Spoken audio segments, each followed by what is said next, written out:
అందరికీ జయ శ్రీరామ్. ఈరోజు మా సహోదరి భగవద్గీతలోని 2వ అధ్యాయంలో 56, 57 పద్యాల గురించి చాలా చక్కగా వివరిస్తున్నారు. చక్కగా వినండి.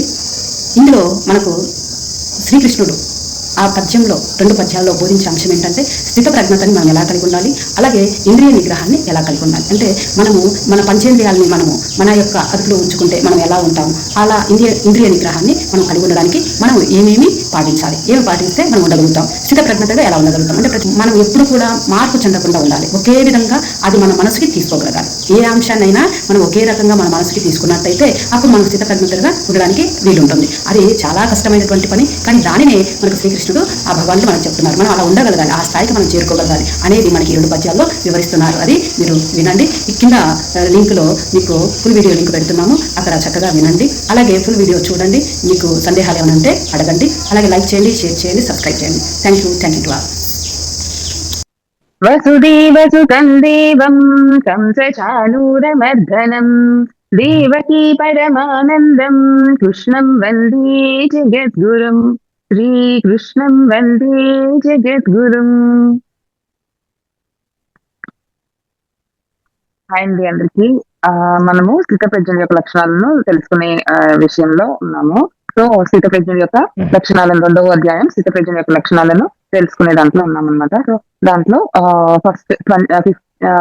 ఫస్ట్ అర్జునుడు అడుగుతున్నాడు అనమాట. స్థితప్రజ్ఞస్య కా భాషా సమాధిస్తస్య కేశవ స్థితధీ కిం ప్రభాషేత కిమాసీత వ్రజేత కిం. స్థితప్రజ్ఞుడు అనేవాడు ఎలా మాట్లాడతాడు, ఎలా ఉంటారు, ఆయన నివాసం అనేది ఎలా ఉంటది, ఆయన ప్రవర్తన అనేది ఎలా ఉంటుంది అని చెప్పి మనకి అర్జునుడు స్థితప్రజ్ఞుడి గురించి అడుగుతూ ఉన్నారనమాట. స్థితప్రజ్ఞుడు అంటే ఎవరు అని అనేది మనము ఆల్రెడీ తెలుసుకున్నాము. సింపుల్ గా చెప్పాలి అంటే జీవన్ముక్తుడినే స్థితప్రజ్ఞుడు అని అంటారనమాట. అంటే మనం ఎప్పుడో చనిపోయిన తర్వాత మనకి ఈ మోక్షం అనేది రావడం కాదు, మనం బ్రతికుండగానే మోక్షాన్ని సాధించవచ్చు. ఆ మోక్షాన్ని సాధించిన వాడినే స్థితప్రజ్ఞుడు అని చెప్పి అంటారనమాట. సో ఆ స్థితప్రజ్ఞుడి యొక్క లక్షణాలను, అలాంటి స్థితప్రజ్ఞుడు ఎలా ఉంటాడు, ఆయన లక్షణాలు ఏంటి అని తెలుసుకోవాలి అని మన అర్జునుడు శ్రీకృష్ణ భగవాను అడిగారు. సో దాని గురించి మనకి చెప్తూ ఉన్నారు.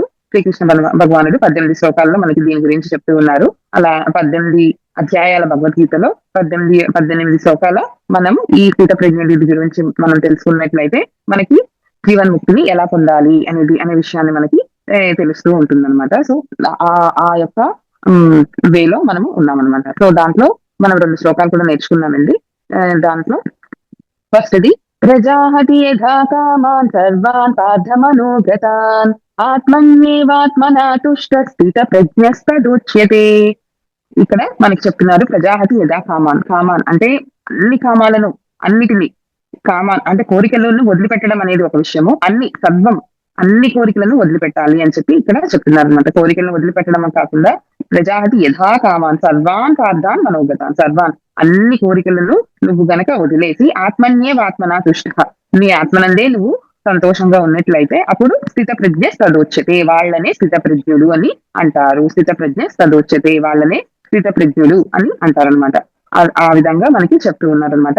ప్రజాహతి యథా కామాన్ అంటే నీ యొక్క అన్ని కోరికలను, అంటే ఇది వదిలేసాను ఇది వదలలేదు అని కాకుండా మొత్తం అన్ని కోరికలను నువ్వు వదిలేయాలన్నమాట. అప్పుడే నీకు మోక్షం అనేది లభిస్తుంది అని చెప్పారు. దీని గురించి కూడా మనం చాలా వరకు చాలా చక్కగా ఎగ్జాంపుల్స్ తో మనం అన్ని పూర్తిగా నేర్చుకున్నాము. సో నెక్స్ట్ శ్లోకానికి వెళ్తున్నాను.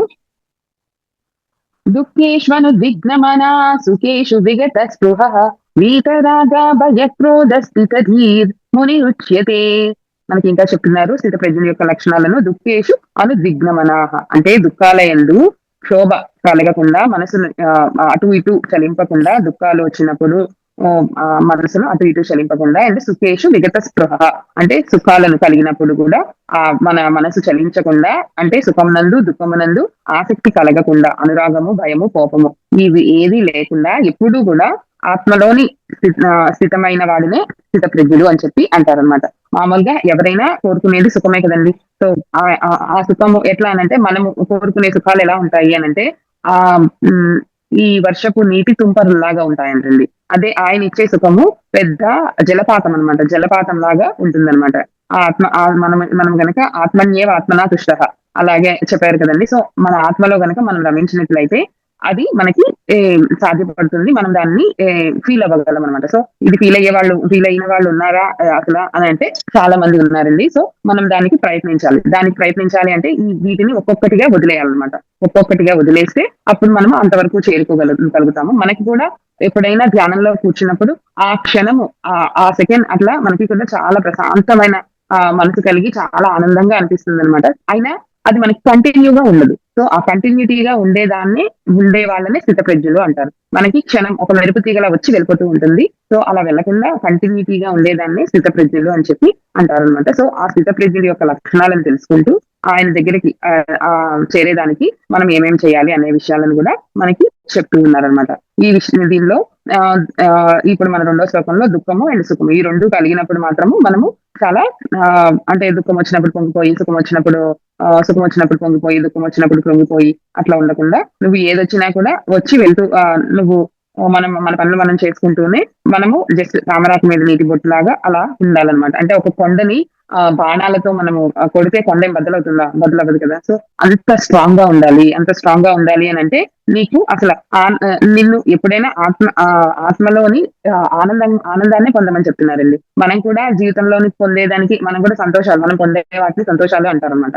సంతోషానికి ఆనందానికి డిఫరెన్స్ ఏంటి అంటే సంతోషం అంటే ముందర దుఃఖము అండ్ వెనకాల దుఃఖము ఉంటుంది అనమాట. ఒక సంతోషానికి ముందర వెనకాల దుఃఖాలు ఉంటాయి. అదే ఆనందం అంటే కంటిన్యూటీగా ఒకే ఆనందాన్ని మనం పొందడాన్ని ఆనందం అని చెప్పి అంటారు అనమాట. సో ఈ సంతోషంకి ఎగ్జాంపుల్ ఏమి అంటే ఇప్పుడు మనం ఏదైనా మనం ఏదైనా స్వీట్ తినాలి అని అనుకున్నాం అనుకోండి. స్వీట్ తినాలి అని అనుకున్నామంటే ఫస్ట్ మనం చేసుకోవాలి. అది కష్టం కదండి. సో చేసుకోవాలి, తర్వాత తినాలి. సో మనం చేసుకోలేదు, కొనుక్కొని తినేస్తే అయిపోద్ది కదా అని అంటారు. సో కొనుక్కోవడానికైనా డబ్బులు కావాలి కదా. సో డబ్బులు రావడానికైనా కష్టపడాలి. సో ఫస్ట్ ఉన్నది కష్టం, తర్వాత తింటున్నాము సుఖం. ఓకే, అది తింటున్నాము, అది ఎంత వరకు తింటున్నామో అంతవరకు సుఖం. తర్వాత మళ్ళీ కష్టం వస్తుంది, అయిపోయిందే, అయ్యో ఇంకొంచెం ఉంటే బాగున్నాయి, అయ్యో అని ఆ ఫీలింగ్ అనేది వస్తుంది అనమాట. సో అలాగా ఏదైనా ఈవెన్ కార్ కొనుక్కున్నా, ఇల్లు కొనుక్కున్నా, ఇంకేదైనా చేసినా ఆ ఈఎంఐ కట్టినంత వరకు ఫస్ట్ స్టార్టింగ్ లో చాలా బాగుంటుంది ఇల్లు కొనుక్కున్నప్పుడు. తర్వాత దాన్ని తుడిచి, దాన్ని క్లీన్ చేసి, దాన్ని అన్ని సర్దేసరికి ఇంత చేయలేదు, ఎందుకు ఉండే ముగ్గురు నలుగురికి ఇంత చేయడం సరిపోదా అని అనిపిస్తుంది అనమాట. సో అలాగా ప్రతి దానికి మనం కోరుకునేది సంతోషాలు అనమాట. మనం ఆ చిన్న చిన్న సంతోషాలు, అది కావాలి ఇది కావాలి అని పరిగెత్తున్నాం. కానీ ఆత్మలో మనము రమించినట్లయితే మనకి కంటిన్యూటీగా ఉండే ఆనందం అనేది దొరుకుతుంది. సో ఆ ఆనందాన్ని అదే నీకు ఫైనల్ స్టేజ్. సో ఆ ఫైనల్ డెస్టినేషన్ కి నువ్వు చేరుకోవాలి. అండ్ ఈ చిన్న చిన్నవన్నీ నువ్వు కొంచెం వదిలేస్తే, ఈ చిన్న చిన్నవన్నీ వదిలేయమంటున్నారు కానీ ఆయన ఇవ్వను అని చెప్పటం లేదు, ఆయన ఇస్తారు. ఆయన ఇచ్చింది ఆయన ప్రసాదంగా తీసుకోవాలన్నమాట. అలా ఆ విధంగా ఆయన ప్రసాదంగా తీసుకుంటూ మనము ఇవన్నీ కొంచెం కొంచెంగా వదిలేసినట్లయితే అప్పుడు మనము పూర్తి ఆనందం ఉండే స్థితికి చేరుతాము. ఆ ఆనందం అనేది చాలా జలపాతం లాగా ఉంటుందన్నమాట. ఇలా చిన్న చిన్న వాటిలాగా ఉండదన్నమాట. మనకి ముందర శ్లోకాల్లో చెప్పారు కదండి. సో ఆ విధంగా ఉంటుందన్నమాట. సో ఆ విధంగా అన్నిటిని వదిలేసి ఈ ఆత్మనాతుష్ట అంటే ఆత్మలోనే నువ్వు రమిస్తూ ఉండాలి అని చెప్పి చెప్తున్నారు అనమాట. ఈ రాగము, భయము, క్రోధము అన్నిటిని వదిలేయమని చెప్పి చెప్పారనమాట.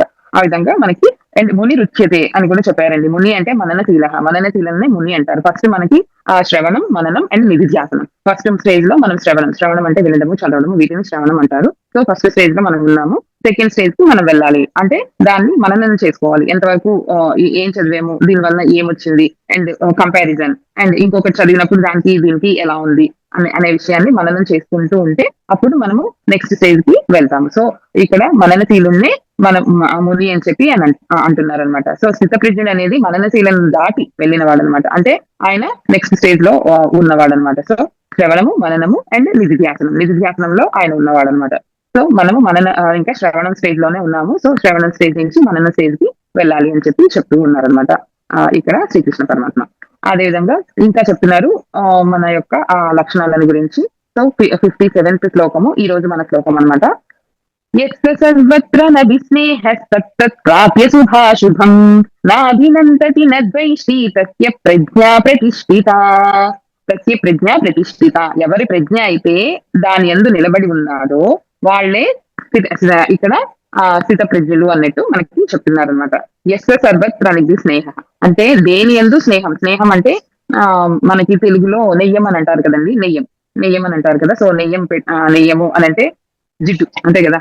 సో దేని మీద నువ్వు నీ యొక్క ఆ ఆ నెయ్యాన్ని అంటే స్నేహాన్ని పెట్టుకోవద్దు, దేని యందు నువ్వు ఉండిపోవద్దు అని చెప్పి చెప్తున్నారనమాట. ఎవరు అయితే సమస్త విషయాలను అంటే దేహము, బంధువులు అండ్ భోగాలు అన్నిటిని వదిలేసి అండ్ ప్రియము, అప్రియము నీకు ఇష్టమైన వాటిని అండ్ ఇష్టం లేని వాటిని అన్నింటిని వదిలేసి సంతోషంగా గాని, ద్వేషంగా గాని ఉండకుండా ఉండే వారిని అలాంటి జ్ఞానులనే ఇక్కడ స్థితప్రజ్ఞులు అని చెప్పి అంటారనమాట. అండ్ ముందర కూడా మనకి అదే విషయానికి చెప్పారు కదా, దుఃఖేషు అనుద్విగ్నమనాహ సుఖేషు విగత స్పృహ. అంటే దుఃఖాలయందు సుఖాలయందు అక్కడ ఒకేలాగా ఉండమని చెప్పి చెప్పారు. అండ్ ఇక్కడ ఏం చెప్తున్నారంటే సర్వత్రాన్ అభిస్నేహ, అంటే ఈ అన్నిటి యందు ఇక్కడ రాగము అండ్ ద్వేషము గురించి చెప్తున్నారు. అక్కడ మనకి సుఖ దుఃఖాలను గురించి చెప్పారు, ఇక్కడ మనకి రాగము అండ్ ద్వేషము. ఒక విషయం, ఒక మనిషి మనకి నచ్చారు అని అంటే మనకి నచ్చని మనిషి కూడా ఉన్నట్లే కదా.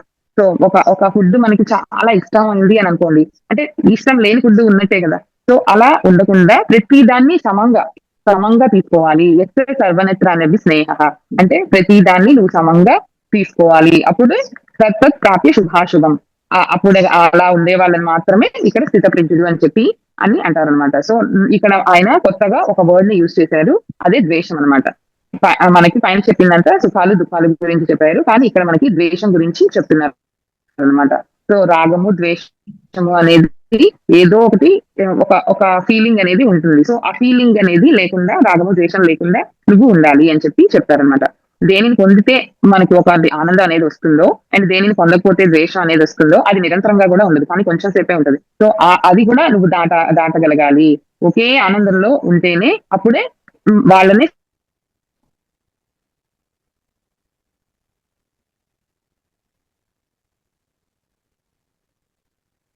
ఫోన్ హ్యాంగ్ అయింది అనుకుంటా అక్కడ.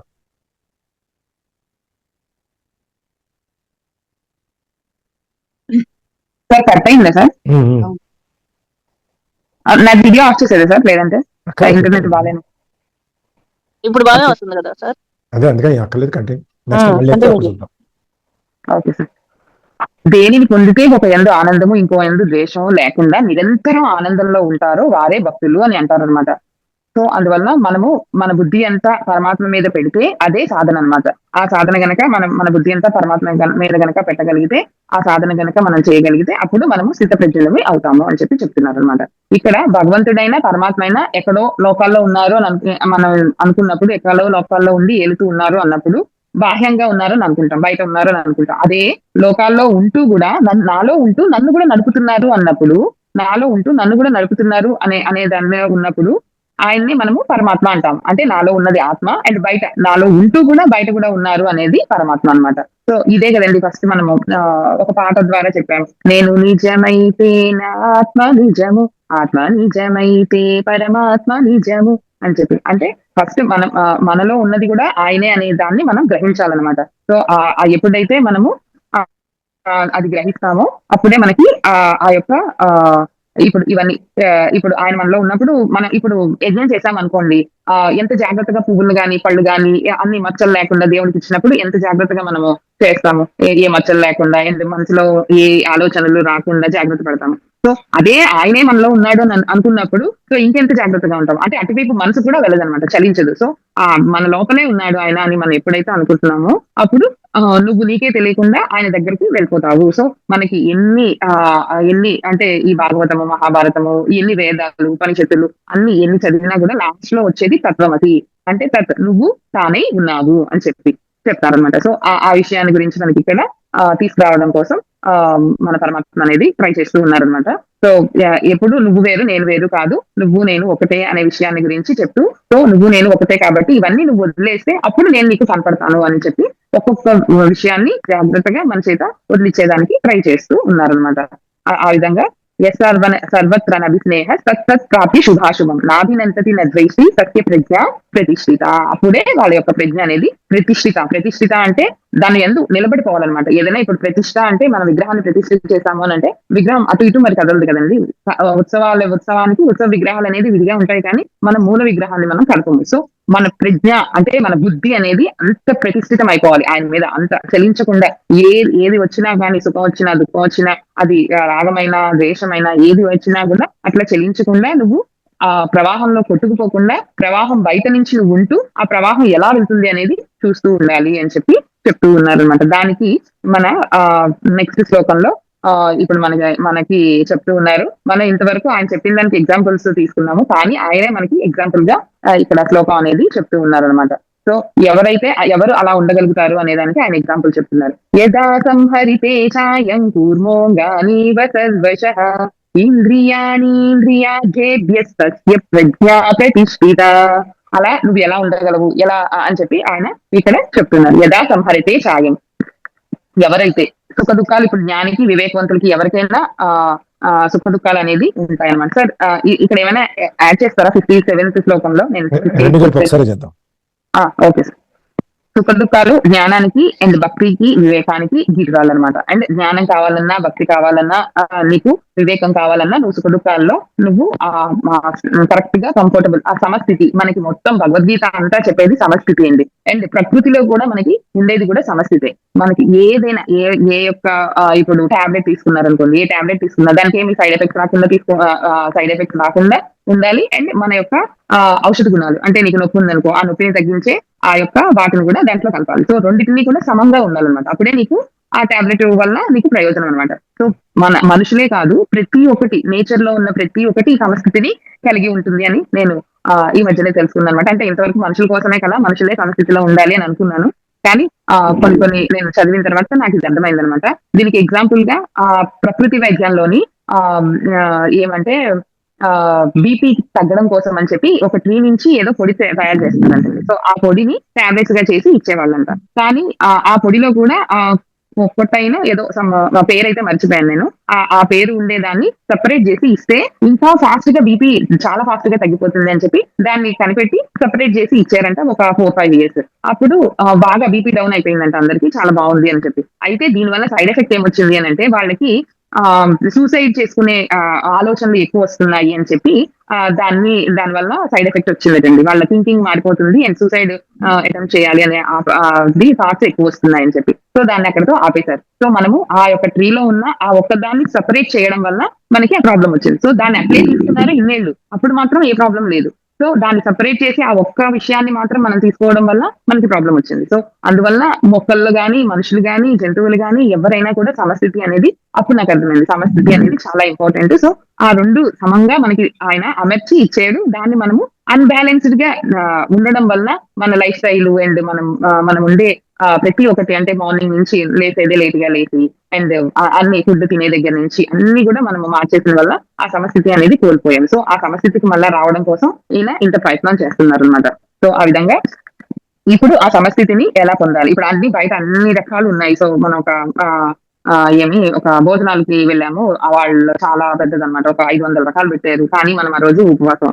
సో అప్పుడు మన సమస్థితి ఎలా ఉంటది, అప్పుడు ఎలా అనిపిస్తుంది? సో మనం సర్లే ఈ రోజు ఒక రోజు కానీ, లేదా ఇన్ని రోజులు చేశాం కదా ఈ రోజు వదిలేద్దాము అని అనుకుంటారా? లేకపోతే అప్పుడు మీరు ఆ యొక్క బ్యాలెన్స్ అనేది ఎలా వస్తుంది? అండ్ బ్యాలెన్స్ వచ్చినా కూడా ఆ బ్యాలెన్స్ లో కూడా మళ్ళీ 2 రకాలు ఉన్నాయి. ఇప్పుడు మీరు అందరూ పెట్టుకొని అన్ని రకాలు పెట్టుకొని వచ్చారు మీ దగ్గరికి, ప్లేట్ పెట్టుకొని, ఇది స్మెల్ భలే వస్తుంది కదా అని అంటే, మీరు ఎప్పుడైనా ఇంటేక్ అనేది, ఫుడ్ ఇంటేక్ అనేది మన నోటి ద్వారా తీసుకుంటాము అని అనుకుంటాం, కానీ ఇంటేక్ అనేది మన జ్ఞానేంద్రియాలు అన్నిటి ద్వారా కూడా ఉంటదండి. సో ఒక ఫుడ్ చేసాము అన్నప్పుడు, ఒక డిష్ అనేది రెడీ అయింది అన్నప్పుడు, ఇంటేక్ మనం తిన్నప్పుడే కాదు, మనం చూసినప్పుడు కలర్ లోని, అండ్ మన యొక్క ఆ వాసన పీల్చినప్పుడు ఆ స్మెల్ లోని, అండ్ ఆ యొక్క ఫ్రై చేస్తాం కదా ఆ సౌండ్ వస్తుంది కదా ఆ సౌండ్ లోని. సో ఇంటేక్ అనేది అన్ని విధాలుగా ఉంటది అనమాట, అన్ని విధాలుగా ఉంటది. కూర్మం గానివా సర్వసహ అంటే, కూర్మం అంటే తాబేలు ఏదైనా ఇప్పుడు మనం కాలికి దాన్ని టచ్ చేసాం అనుకోండి, కాలు ఒకటి ముడుచుకోదు, దాని అన్ని అంగాలని ముడుచుకుంటది.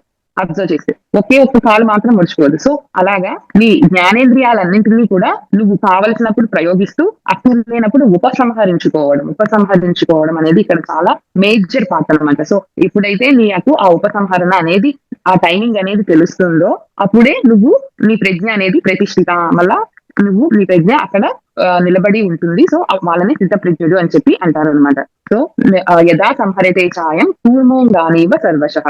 సో అందువలన కూర్మం, ఇప్పుడు మన యొక్క కూర్మం అంటే తాబేలు ఎలా అయితే తనకి హాని కలిగినప్పుడు తన అంగాలను అన్నింటినీ లోపలికి తీసుకొని తన ప్రజ్ఞను తన ప్రజ్ఞను ఉంచుకుంటుందో, అదే విధంగా ఇంద్రియార్థేభ్యస్ అంటే నీ ఇంద్రియాలను నువ్వు నీ యొక్క కంట్రోల్లో ఉంచాలి. నువ్వు నీ ఇంద్రియాల కంట్రోల్లోకి వెళ్ళకూడదు.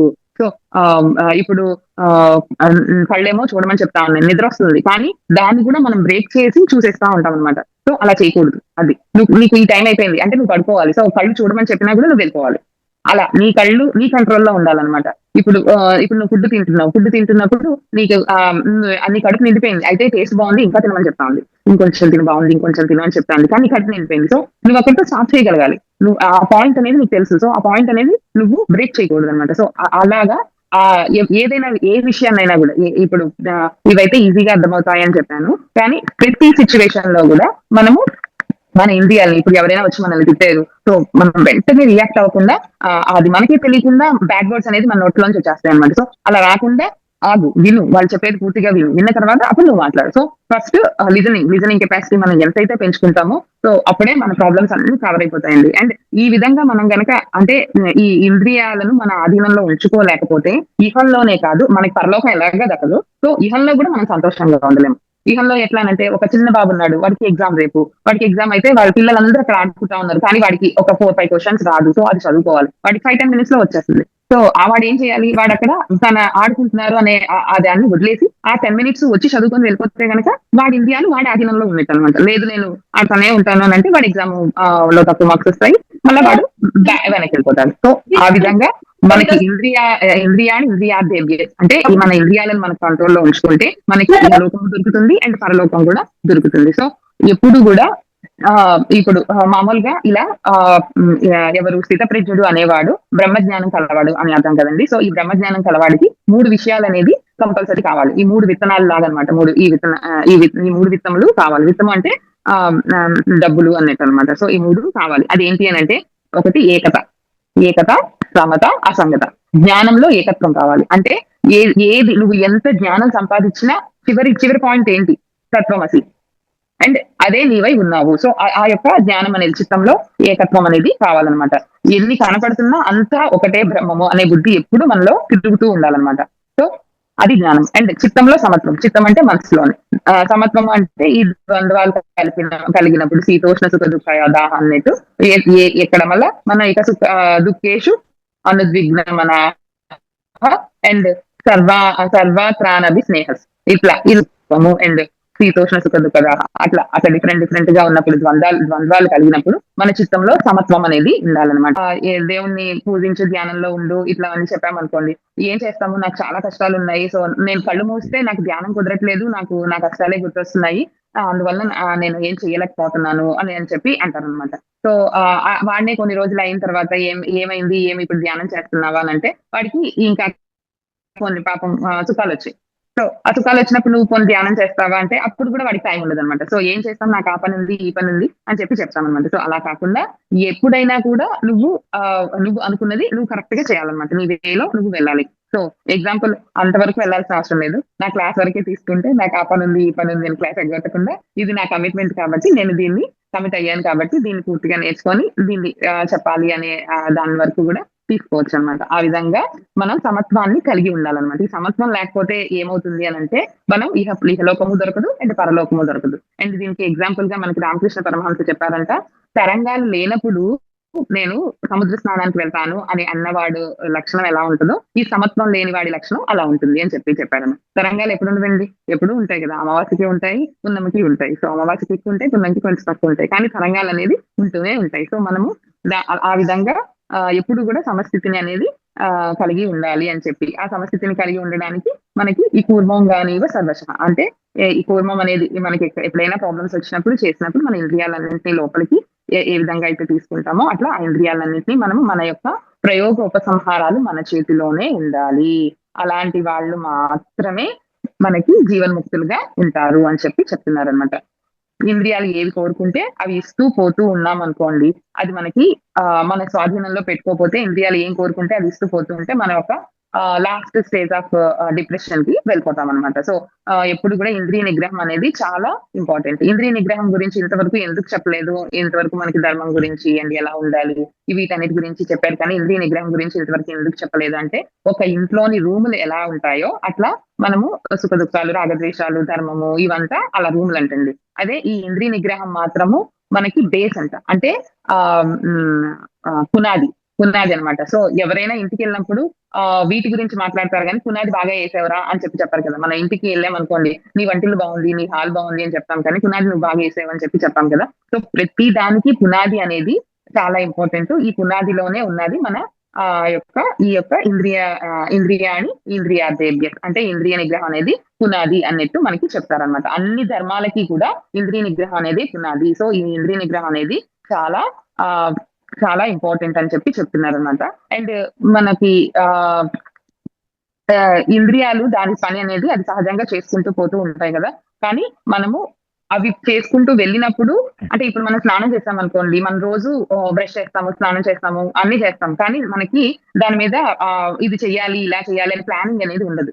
సో నువ్వు ఏం చేస్తున్నావో అక్కడ ఉండి దాని ప్రెసెంట్ మూమెంట్ లో ఉండి నువ్వు చేస్తూ పోవాలి. కానీ నువ్వు దాన్ని మళ్ళా అంటే ఇప్పుడు తింటున్నావు, ఈ టేస్ట్ ఇలా ఉంటే ఇంకా బాగుంటది, సో ఇక్కడ నుంచి ఈ హోటల్ నుంచి ఇది తెస్తేనే నేను తింటాను, అండ్ ఈ కప్పులో టీ ఇస్తేనే నేను తాగుతాను, సో అండ్ ఈ బట్టలు అయితేనే నేను కట్టుకుంటాను, అట్లా ఆ స్పెసిఫికేషన్స్ అనేది ఉండకూడదు. ఏదొస్తే అది ఏదైనా మనకి చేతికి ఇచ్చారో మన ప్రాప్తం అంతవరకే. సో మనము దాంతో సాటిస్ఫై అవ్వాలి. సో దాన్ని ఇంకా కంఫర్టబుల్ లెవెల్స్ పెంచుకోకుండా ఎంతవరకు ఇస్తే అంటే ఈ టూత్ పేస్ట్ అయితేనే నేను పాముతాను, ఈ టూత్ పేస్ట్ అయితే నాకు వద్దు, అట్లా కాకుండా ఏది మనకి అనుగ్రహం ద్వారా లభించిందో అదే ప్రసాదంగా స్వీకరించి దానిని తీసుకొని చేస్తూ ఉండాలన్నమాట. అదే ఇంద్రియ నిగ్రహం అనేది అనమాట. అలా చేస్తున్నప్పుడే మనకి ఇంద్రియ నిగ్రహం అనేది పెరుగుతుంది అనమాట. సో ఇది మనకి ఇంద్రియ నిగ్రహం అనేది చాలా ఇంపార్టెంట్. అది పునాది అని అనుకున్నాం కదండి. సో ఇది మనకి స్టార్టింగ్ లోనే క్షీరసాగర మదనం అప్పుడే మనకి పైనుంచి చూసుకొని ఉంటే ఈ కిందని స్ట్రాంగ్ గా బేస్ లో ఉండేది ఇదే కదండి, కూర్మమే కదా.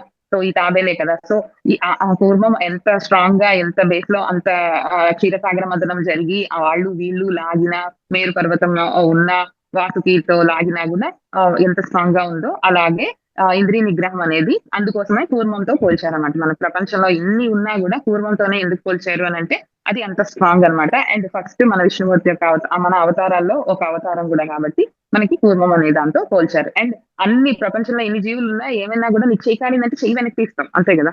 ఇప్పుడు కాలు కాలిందంటే కాలు వెనక్కి తీస్తాం. కూర్మం మాత్రమే నీకు ఎక్కడ ఏది తగిలినా మొత్తం అన్ని ఇంద్రియాలని తనలోని ఉపసంహరించుకుంటుంది. సో ఆ విధంగా నువ్వు మాట్లాడినప్పుడు నీ మాట ఒక్కటే కాకుండా అన్ని మొత్తం అన్ని నీ అండర్లో ఉండాలి. అన్ని ఇంద్రియాలు నీ అండర్లో ఉండాలి. ఒక ఇంద్రియం ఉండి ఒక ఇంద్రియం ఉండకపోతే అది అవ్వదన్నమాట. సో ఇంద్రియాలలో చాలా వాల్యూ. సో దాన్ని నువ్వు జాగ్రత్తగా కాపాడుకుంటూ చేయాలి అని చెప్పి మనకి ఈ శ్లోకం ద్వారా శ్రీకృష్ణ పరమాత్మ చెప్తూ ఉన్నారు అనమాట.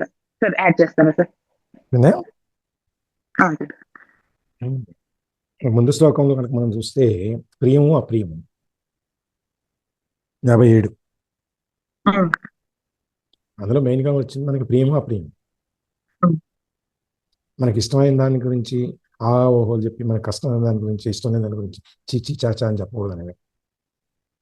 నీకు ఇష్టమైన దానికి ప్రియమైన దాన్ని నువ్వు ఎంత సంతోషంగా నువ్వు ఆహ్వానిస్తావు, అప్రియమైన దాన్ని కూడా నువ్వు అంతే సంతోషంగా ఆహ్వానించాలి. కష్టం వచ్చింది కదా అని చెప్పి దేవుణ్ణి కాసేపు అనుకుని సుఖం వచ్చినప్పుడు నా అంతటా నేనే ఇదంతా కారణం అని చెప్పి అనుకునేటో కాదు. నీకు సుఖం వచ్చినా కష్టం వచ్చినా ఏదైనా నీకు ఇష్టమైనా అయిష్టమైనా ఏదైనా పైవాడే. సో నీ ప్రియమైన దాన్ని నీకు ఇష్టమైన దాన్ని నువ్వెంత సంతోషంగా కనపడంగానే నువ్వెంత సంతోషంగా నువ్వు దాన్ని రిసీవ్ చేసుకుంటావో నీకు అప్రియమైన దాన్ని కూడా అంతే సంతోషంగా నువ్వు రిసీవ్ చేసుకోగలుగుతాడు. అంటే అన్నీ వదిలేయమంటే ఇప్పుడు నువ్వు ప్రియమైన అప్రియమైన దేనికి నువ్వు స్పందించకుండా ఉండాలి అనేది ఒకటి. నువ్వు ఒకవేళ స్పందించడం అంటూ జరిగితే రెంటికి సమానంగా స్పందించగలిగినప్పుడు నువ్వు స్థితిప్రజ్ఞత ఉన్నట్టే. నీలో ఉన్నటువంటి రెస్పాన్స్ వచ్చేది నీ దగ్గర నుంచి ఏదైనా రియాక్షన్ వచ్చేది ఎట్లా వస్తుంది, రెంటికి సమానంగానే రావాలి. అంటే ఆనందం సంతోషమైంది వచ్చినప్పుడు రియాక్షన్ ఆహా ఓహో వచ్చి, కష్టం వచ్చినప్పుడు చీచి చాచారు వచ్చినారంటే అది రియాక్షన్ కాదు. అప్పుడు మనం వాటికి లోబడిపోయి ఉన్నాం. అలా కాకుండా ప్రతిదాన్ని నువ్వు సంతోషంగానే తీసుకో, తప్పులేదు. ప్రతిదాన్ని నువ్వు సంతోషంగానే తీసుకో. అన్నిటికీ నువ్వు కష్టం వచ్చినప్పుడు సంతోషించు, సుఖం వచ్చినప్పుడు సంతోషించు. సుఖం వచ్చింది, భగవంతుడా నాకు ఇది ఇచ్చావు, నాకు చాలా కృతజ్ఞుడిని. కష్టం వచ్చింది, భగవంతుడా నాకు దీన్ని ఎదుర్కొనేటువంటి మనోధైర్యాన్ని నాకు శక్తిని ఇచ్చావు, కృతజ్ఞతలు. కష్టం వచ్చింది అంటే మనకి దాని అర్థం మనలో ఉన్నటువంటి శక్తి సామర్థ్యాలను అది మేల్కొల్పుతుంది. మనం దాన్ని తట్టుకునేటువంటి శక్తిని మనకి ఇస్తుంది. దాన్ని మనం సాధారణంగా ఆహ్వానించగలిగితే నువ్వు స్థితప్రజ్ఞుడివే. నీకు ఆబ్వియస్లీ ఇష్టం. సార్, అది కరెక్టే. అది మామూలుగా ఏమీ రాని వాడికి, కష్టమే తెలియకుండా సుఖంగా ఉన్నవాడికి ఆ సుఖం కూడా కష్టంగానే ఉంటది. ఉమ్. ఈవెన్ ఎప్పుడు కూర్చొని ఉన్నవాడికి కూర్చొని ఉన్నాడు, వాడికి ఆ కూర్చోవడం కూడా కష్టంగా ఉంటుంది. ఆ అతి సో సర్వత్రా అలాగా. విజయత్. ఏదైనా ఒక స్థాయి దాటిపోతే అది వికటిస్తుంది. కూర్చుని కూర్చొని కూర్చొని కూర్చొని కూర్చొని ఎప్పుడు ఆహా నాకు ఎంత కూర్చునే అవకాశం వచ్చింది అనుకుని దేవుడు నాకు ఎంత కూర్చునే అవకాశం ఇచ్చాడు, నేను దేవుడు నీకు కృతజ్ఞతలు అనుకుంటే నీ అవయవాలన్నీ బిగుసుకుపోతాయి. నువ్వు కదలలేవు. చేయి కదలదు, కాలు కదలదు, నెరుగు కదలదు, ముత్తల కదలదు, ఏం కదలదు, అన్నీ బిగుసుకుపోతాయి. కాబట్టి మనము ప్రతిదీ కూడా నిన్న మొన్న అనుకున్నాం, మనం డబ్బు సంపాదించడం ఒక స్థాయి వరకు బాగానే ఉంటుంది, తర్వాత మనకి అది కాపలా గాయలాగా సావాలి అని మనం అనుకున్నాం కదా. ఎప్పుడు అనుకున్నాం? నిన్న మొన్న. లక్ష్మీదేవి గారు సార్ నిన్న రాలేదు సార్, టాపిక్ మొన్న అయ్యి ఉంటది. మొన్న సార్ 2 days బ్యాక్ వచ్చింది సార్. Yes, yes, అంటే ఇంకా వాళ్ళ వల్ల ఇండస్ట్రీలో చాలా మందికి ఉపాధి వస్తుందని మళ్ళీ అనడంలో కవర్ అయింది అన్నమాట. అది దాన్ని ఎందుకు ఆశ, అక్కడ ఆశ దాటిపోయింది, పరోపకారం వస్తుంది అక్కడ. ఇప్పుడు ఎందుకంటే మనం ఏదైనా మనకి ఎక్కువ వచ్చింది అనుకుంటే మనం దానివల్ల మనం మనం బుక్లో కూడా చూస్తాం, మనం పవర్ ఆఫ్ నోలో కూడా ముందు సంతోషం ఏదైతే వస్తుందో దాని సంతోషం వెనకాలే, దాని వెనకాలే దుఃఖం ఉంటుంది అని చెప్పి, కష్టం ఉంటుంది అని మనం చూసాం అంతకుముందు. సో ఇక్కడ కూడా అదే ప్రియము అప్రియము అన్నప్పుడు నువ్వు ప్రియమైన దాన్ని ఎంత సంతోషంగా ఆహ్వానిస్తావో అప్రియమైన దాన్ని కూడా అంతే సంతోషంగా నువ్వు ఆహ్వానిస్తావు. నువ్వు రెండింటినీ సమానంగా చూస్తున్నావు, దాని అర్థం. నువ్వు సంతోషాన్ని ప్రకటించకుండా దుఃఖాన్ని ప్రకటించకుండా ఉన్నప్పుడు కూడా నువ్వు రెండింటినీ సమానంగా చూస్తావు. రెండింటికి సమానంగా చూపించినప్పుడు కూడా నువ్వు సంతోషంగా ఒకటే విధంగా ప్రవర్తిస్తావు. లేదు, నువ్వు సుఖం వచ్చినప్పుడు, సంతోషం వచ్చినప్పుడు నీకు బాధ కలిగింది, బాధ కలిగినప్పుడు బాధ కలిగింది, రెండింటినీ నువ్వు సమానంగానే చూస్తావు.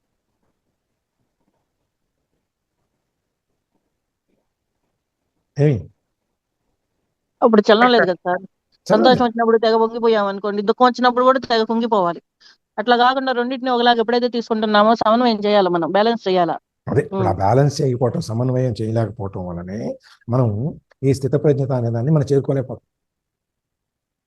ఈ ప్రకృతిలో అంతా సమన్వయం అనేది ఉంది, అన్నిట్లోనే ఉంది సమన్వయం. ఈ త్రాసు అనేది పట్టుకున్నప్పుడు 2 ప్లేట్లు ఒకే మాదిరిగా ఉండాలి, ఒకే స్టేజ్లో ఉండాలి. ఒకటి ఇటు అవుతుందంటే మనం దానికి స్పందిస్తున్నాం, దాని ఏదైతే ఉందో దాని ప్రకారమే. నీకు సంతోషం వచ్చినప్పుడు ఒకే విధంగా ఉండదు, దుఃఖం వచ్చినప్పుడు ఒకే విధంగా ఉండదు. అది నువ్వు ఎలా చూపిస్తావు అనేది నీ యొక్క స్థితి. దానికే తాబేలు గురించి ఆయన చెప్పింది. ఎందుకంటే తాబేలు ఏ మూల తగిలినా కూడా మొత్తం ఆ శరీరాన్ని లోపలికి లాగేసుకుని డెప్ప కిందకి వెళ్ళిపోయి తను కాపాడుకుంటాడు. మనకు అలా చెయ్యం. మనం కాలికి దెబ్బ తగిలినా సర్లే కానీ వెళ్ళిపోతాం, మనం మొత్తం ముడుచుకోవడం మనకి లేదు. దాన్ని, ఆ స్వభావాన్ని అలవరుచుకో. అంటే నువ్వు దేనికైనా ఏది వచ్చినా కూడా నువ్వు సమానంగా చూసుకో. నువ్వు ఆ స్వభావాన్ని అలవరుచుకున్నప్పుడు నీకు స్థితప్రజ్ఞత అనేది వస్తుంది. మనం మానసిక స్థితి, మన లోపల ఆత్మ అనేది, ఇప్పుడు వెంకటేశ్వర దర్శనం మనకి మన సుజాత గారు వెళ్ళి మనకు కూర్చుని మన లోపల దాకా వెళ్ళామంటే మాకు అక్కడి నుంచి రాలేదని, నీకు దాన్ని నువ్వు సమానంగా చూడ. ఇప్పుడు స్వామి దగ్గర లోపల డ్యూటీ చేసిన, జయ విజయ దగ్గర బయట స్వర్ణవాక్యుల దగ్గర డ్యూటీ చేసిన, నీకు రెండింటినీ స్వామివారి సన్నిధిలో ఉన్నాము, స్వామివారి సేవ చేసుకుంటున్నాము, ఇంతవరకే. వాళ్ళకి అక్కడ వచ్చింది, నాకు ఇక్కడ వచ్చింది, నీకు ఇక్కడ ఎందుకు రావాలి, నాకే లోపల రావచ్చు కదా, 2 నిమిషాల ముందు నుంచి ఉంటే నేను, నాకు లోపల వచ్చేదేమో లైన్లో. అది అప్పుడు నువ్వేమయ్యావు, నువ్వు నీ రెండిట్లోనూ నువ్వు అటు ఇటు ఆడుతున్నావు, నువ్వు ఎలాగైపోయావు. అప్పుడు అది కూడా నీకున్న దాన్ని కూడా నువ్వు పూర్తిగా అనుభవించలేవు. నీకున్నదాన్ని కూడా నువ్వు పూర్తిగా అనుభవించలేవు. కజికాయ చేసింది లలిత, చెప్పింది. చెప్పినప్పుడు ఎవరికి నోరూరింది? అందరికి. రమేష్ అందరికి. మరి చూపించి పంపించలేదు. అందరం ఇప్పుడు కజికాయలోకి వెళ్ళిపోయాం. వాళ్ళు ఎందుకు పంపిస్తారు సార్? వాళ్ళు రకరకాల ప్రయోగాలు చేసి రోజు ఒక రకం వండుకొని తింటున్నారు వీళ్ళు. కనీసం ఫోటోలు కూడా పెట్టట్లేదు సార్.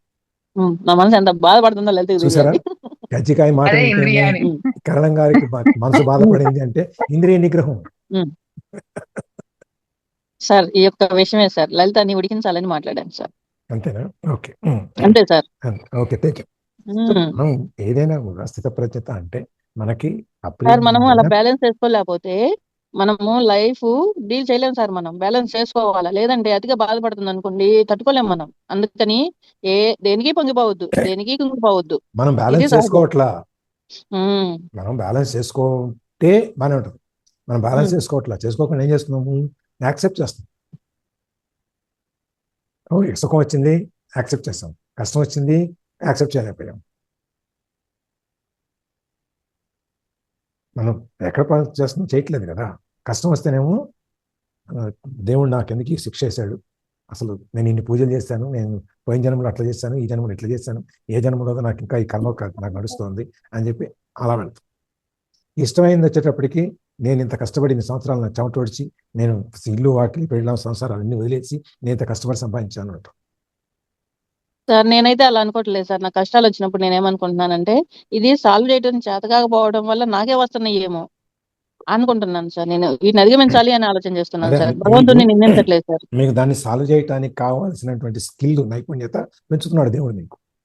నేను అట్లా అనుకుంటాను. దేవుడిని మనం నిందించకూడదు. నిందించుకో, మనం అలా ఆగం కదా.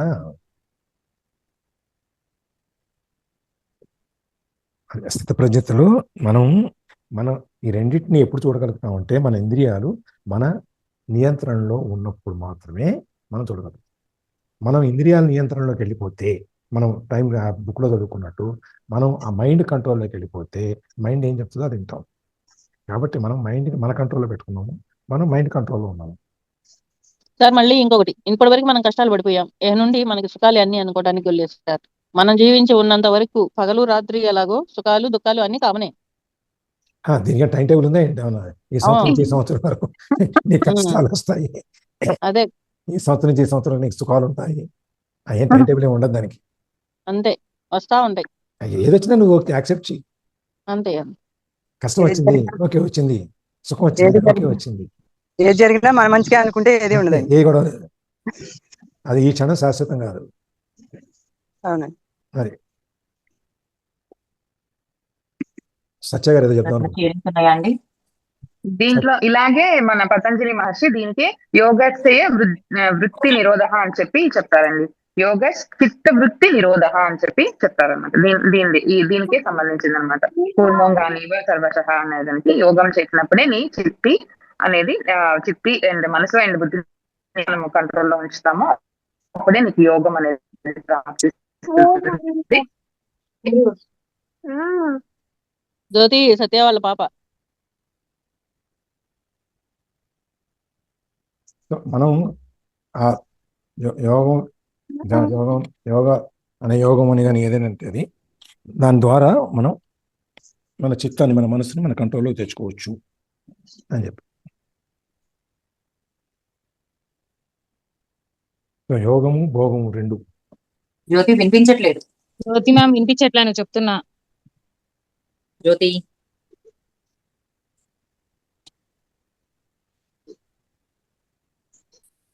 వాతావరణం సరిగా లేక ఉన్నట్టు సరిగా ఉంటున్నట్లేదు సార్. అప్పుడప్పుడు మీరు మాట్లాడుతున్నప్పుడు కూడా బ్రేక్ అవుతుంది సార్. అవునా? తను రెండు ఫోన్లు పెట్టింది ఇప్పుడు దాకా. అమ్మాయా 2 ఫోన్లు పెట్టారా? జ్యోతి 2 ఫోన్లు పెట్టుకుంది. లేదు సార్, నేను ఒకటే రీసౌండ్ వస్తుంది. ఇది బయట కాదు, ఈ రూమ్ లో ఎందుకో రీసౌండ్ వస్తుంది సార్. నేను ఒకసారి మాట్లాడితే 100 సార్లు మాట్లాడినట్టు. ఆయన అదృష్టం.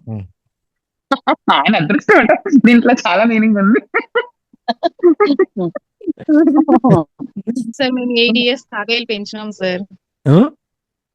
తాబేలు చిన్నది తెచ్చుకొని మొన్నటి వరకు ఉండింది, ఫిబ్రవరి వరకు. అది సరిగ్గా ఫుడ్ తినకపోతే దాన్ని తీసుకుపోయి చెరువులో వదిలేసాం సార్. మా చిన్న పాప పుట్టినప్పుడు తెచ్చుకున్నాము. అది పూర్తిగా ఇదైపోయేంత వరకు ఆగకుండా మొదట మంచి నిర్ణయం తీసుకున్నాం. అంటే అమ్మ వాళ్ళ ఇంట్లో మా తమ్ముడు తెచ్చింది, ఇంకా అది మొత్తం దాన్ని అంతా మా డాడీనే చూసుకున్నారు. అది ఫుడ్ తినకపోతే ఫీల్ అయిపోయి ఇంక ఎందుకు అని చెప్పేసి చెరువులో వదిలేసారు సార్. అది దాన్ని తీసి అక్కడ కింద పెట్టేసరికి ఎంత హ్యాపీగా వెళ్ళిపోయిందో అంట సార్. బందిఖానాల నుంచి బయటకు వచ్చేసింది. మనల్ని కూడా ఒక్కరినే తీసుకెళ్లి ఎంత పెద్ద మహల్లో ఉంచినా ఉండలేం కదండి. అవును జ్యోతి, ఎట్లయినా 10 మందిలో ఉన్నంత సంతోషం రాదు కదా. అంతే కదా. ఇక్కడ ఏమి అంటే ఇంద్రియాలన్నింటినీ మనం నిగ్రహించాలి అని. అంటే ఇప్పుడు ఉపవాసం అనుకోండి, ఒట్టి నోటికి ఒక్కటే కదా రెస్ట్, అంటే ఉపవాసం అంటే ఫుడ్ తినకుండా ఉంటాం కదా. సో అట్లా కాకుండా మళ్ళీ చూస్తాము, వింటాము. సో ఇంటేక్ అనేది అన్నిటి ద్వారా వెళ్తుంది. సో నువ్వు క్లోజ్ చేసినప్పుడు అన్ని ఇంద్రియాలని క్లోజ్ చేయాలి. ఇప్పుడు మన ఇంట్లోని మనము మెయిన్ డోర్ క్లోజ్ చేసేసి సైడ్ డోర్ వదిలేసి పడుకున్నాం అనుకోండి, దొంగ వచ్చేస్తాడు కదా. సో అట్లే క్లోజ్ చేసినప్పుడు అన్ని క్లోజ్ చేసి నువ్వు ఎట్లయితే పడుకుంటావో, నువ్వు ఎట్లయితే సేఫ్ గా ఫీల్ అవుతావో, నువ్వు ఒక్క ఇంద్రియాన్ని కాదు అన్ని ఇంద్రియాలను నిగ్రహించాలి. ఇది ఇంపార్టెంట్ ఇక్కడ. అన్ని ఇంద్రియాలని కూడా మన కంట్రోల్లో ఉంచుకోగలగాలి అని చెప్పి ఆ పాయింట్ కూడా మనం గుర్తుపెట్టుకోవాలి. సో ఆ వాసన విధంగా చేసినప్పుడు ఎట్లా ఉంటుందంటే మనం సరే పొట్టకింద నోటికే కానీ మనసు గ్రహించేస్తుంది. స్మెల్, స్మెల్ లేకపోతే లుక్ ఇవన్నీ మన మనసు తీసేసుకుంటాం. అంటే ఉపాసన టెక్స్చర్ చేయనట్టే. చూడు ఎంత బాగుంది ఆ టెక్స్చర్ చూడు అని చెప్పి చెప్తాం. ఆ కలర్ అవన్నీ కూడా అంటే మనం ఉపాసన చేయనట్టే లెక్క. అంతే. దానికి బదులు వీళ్ళు కొంచెం తినేసి దేవుడి దగ్గర కూర్చొని ఒక 2 శ్లోకాలు చదివినా కూడా చాలు. అది ప్రభాత్ గారు చెప్తున్నారు. కూర్చుంటే అందరికీ ఇంటర్నెట్ ఇష్యూ ఉన్నట్టుంది సార్ ఈ రోజు. మీకు అక్కడ ఎక్కువ వర్షాలు ఉన్నాయి కదా బాగా. అవును సార్. మాకు కూడా కొద్దిగా ఉంది కానీ కొన్ని ఏరియాలో ఎక్కువ ఉంది. సరే రికార్డింగ్ ఆపైనా ఇంకెవరు ఉన్నారా? Closing prayer. ఓకే. యోగేశం సచ్చిదానందం వాసుదేవం వ్రజప్రియం ధర్మ సంస్థాపకం వీరం కృష్ణం వందే జగద్గురుం శ్రీకృష్ణం వందే జగద్గురుం. సర్వం శ్రీకృష్ణార్పణమస్తు.